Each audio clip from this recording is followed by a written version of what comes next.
Salut tout le monde et bienvenue sur Grandeur Nature, merci d'être là. Je vais vous faire une revue cette fois sur un dinosaure, un grand classique, vraiment exceptionnel. C'est parti. Aujourd'hui, je vous présente une amie de longue date, la Patagonia R3. Donc j'ai fait pas mal d'aventures avec celle-là. C'est donc la plus chaude de la série R, donc R1, R2, R3 de chez Patagonia comme Regulator. La R3 est une polaire en high loft, donc vraiment elle a en fait une épaisseur assez forte. Il s'agit de la version de la R3 Hoodie, donc avec un capuchon qui peut être porté par-dessus le casque aussi ou dessous au choix, mais on arrive à le mettre par-dessus. C'est donc vraiment quelque chose qui est destiné cette fois à l'automne ou des bivouacs vraiment assez crus de nuit ou alors carrément comme couche intermédiaire en hiver. Elle est vraiment chaude, c'est vraiment une polaire à toute épreuve. L'avantage de cette veste est qu'elle est réversible. Pourquoi elle est réversible? Pas justement pour juste changer le look ou comme ça. Mais on a deux sens en fait dans le tissu. Ici, on a les poils longs de la polaire qui sont à l'extérieur. C'est assez long, hein? Quand on dit high loft, ça veut dire en fait un haut volume, un haut gonflant, si on pourrait dire comme ça. Un peu comme une fourrure, il faudrait l'imaginer comme ça. Et ensuite, à l'intérieur, on a toujours la même structure avec les petits carrés, mais avec un poil plus court. Maintenant, elle est mise en fait dans son sens standard. Ça veut dire, disons, le plus clean sur l'extérieur. Donc, on est voilà, noir, rien de spécial à dire. Donc, c'est, disons, dans cette configuration-là, la configuration la plus fraîche que l'on mettrait comme ça.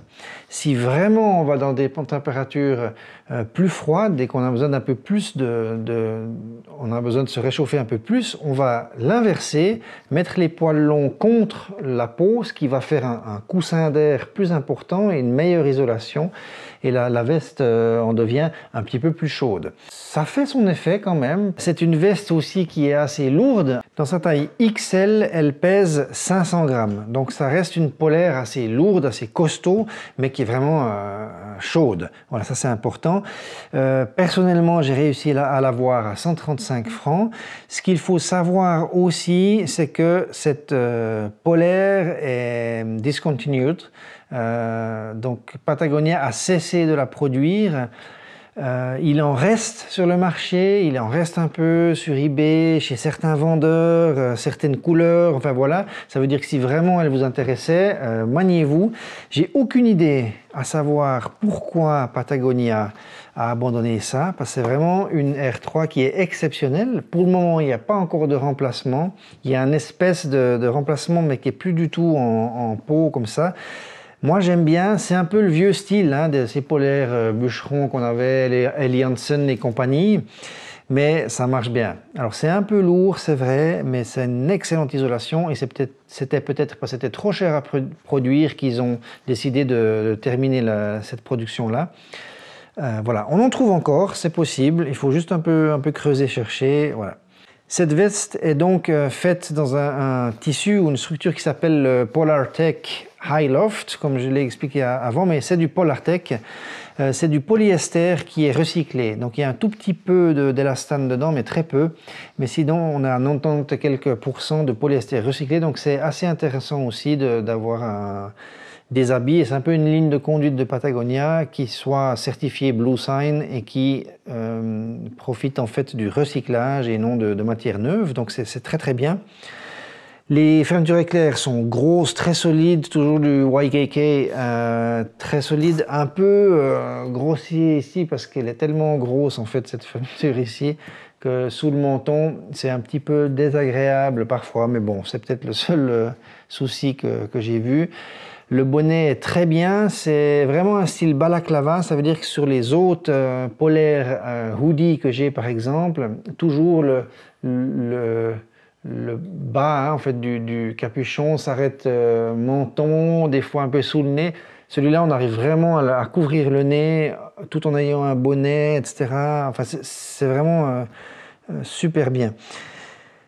Quand on est dans la configuration normale, on va dire standard, on a donc 2 poches ventrales ici pour les mains sans fermeture éclair, toutes simples, mais elles sont assez grandes, assez profondes, donc c'est confortable. Une poche ventrale extérieure petite, hein, c'est des petites poches ici, pectorales, pardon.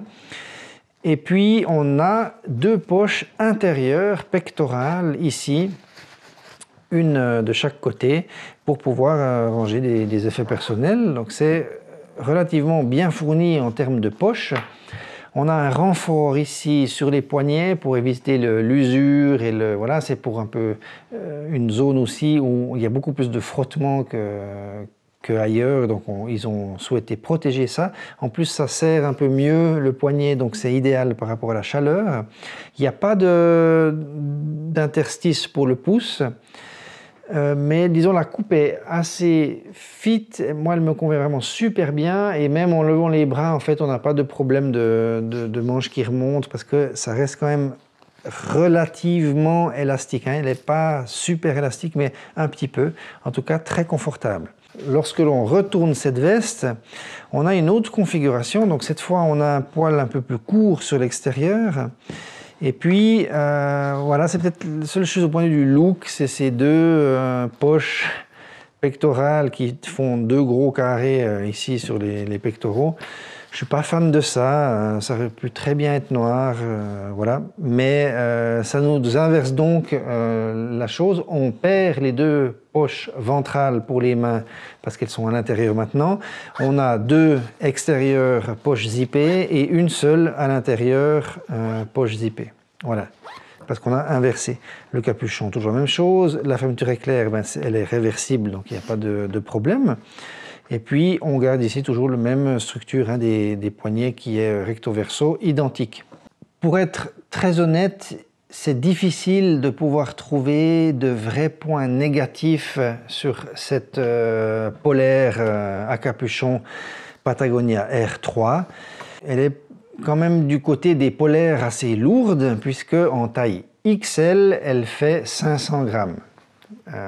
Voilà, maintenant c'est assez relatif hein, si on pense à son utilisation qui sera pour l'hiver ou des conditions vraiment un peu plus dures comme couche intermédiaire. Elle peut être sous une doudoune, elle peut être simplement sous la hardshell sans doudoune par-dessus. Enfin voilà, il faut un peu tester, mais voilà, 500 grammes, ok, ça peut être un point négatif, entre guillemets, c'est une possibilité.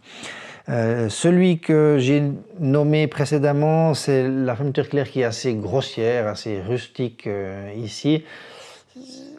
Ça reste très relatif parce qu'en fait c'est juste quelque chose qui m'a dérangé 1 ou 2 fois mais que j'oublie très vite. C'est pas vraiment un souci pour moi.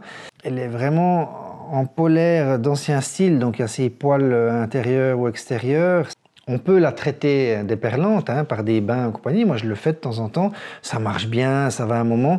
Mais après, on a quelque chose quand même qui va pomper un tout petit peu plus vite qu'une couche intermédiaire en soft shell, par exemple, qui arrive mieux à avoir une couche déperlante. Ou ces nouveaux styles de polaire où on a l'extérieur qui est assez lisse hein, comme tissu, comme protection polyester, plus facile à imprégner, à sprayer même, enfin voilà.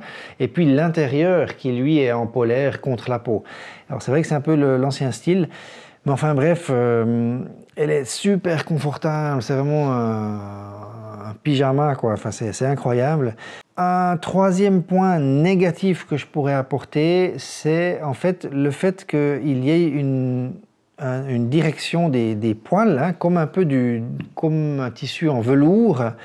Les poils sont dirigés vers le bas comme ça, alors c'est très bien parce que ça aide pour la déperlance, ça c'est super. Par contre, ce que j'ai remarqué, c'est qu'avec les mouvements, je pense principalement dus au bâton de marche que j'utilise, j'ai tendance en fait à faire bouger comme ça le tissu d'une partie et de l'autre et en marchant.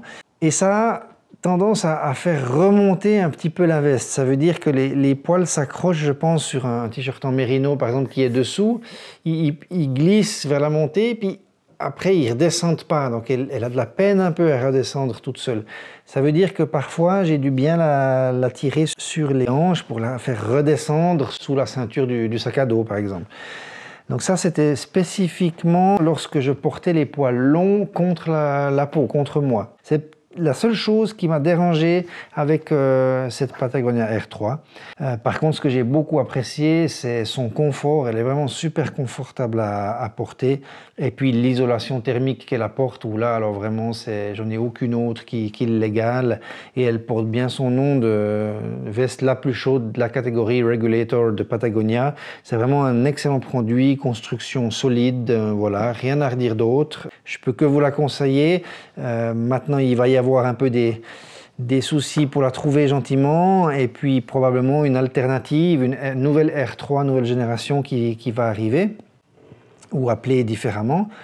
C'est vraiment un hybride, hein, tout ça, ou plutôt, je vais dire qu'elle a exactement la même structure que la Patagonia R1, ce Polartec en fait grids, donc en grillage si on peut dire, hein, ces gros carrés de structure qui forment des canaux facilitant les transports gazeux, donc l'évaporation de la transpiration, de la vapeur d'eau, et puis une isolation quand même vraiment adéquate, mais cette fois elle en version high loft.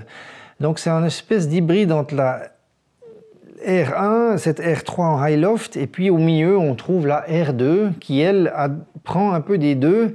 Elle a sur le poitrail et aux zones vraiment les plus importantes à réchauffer le high loft de la R3, et puis pour le reste du tissu où il y a moins besoin sur les flancs comme ça, elle adopte que le grid de la R1, donc sans high loft, sans long poil et compagnie. Et puis voilà, c'est une espèce de compromis. Personnellement, je n'ai pas la R2, je possède la R1 et la R3. Voilà, j'espère que cette revue vous a plu et qu'elle a pu vous apporter quelques renseignements. N'hésitez pas à poser vos questions si vous en avez. Surtout, bonne continuation à vous, protégez-vous bien du froid et bonne rando. Un petit like, c'est sympa. Ciao, bye bye.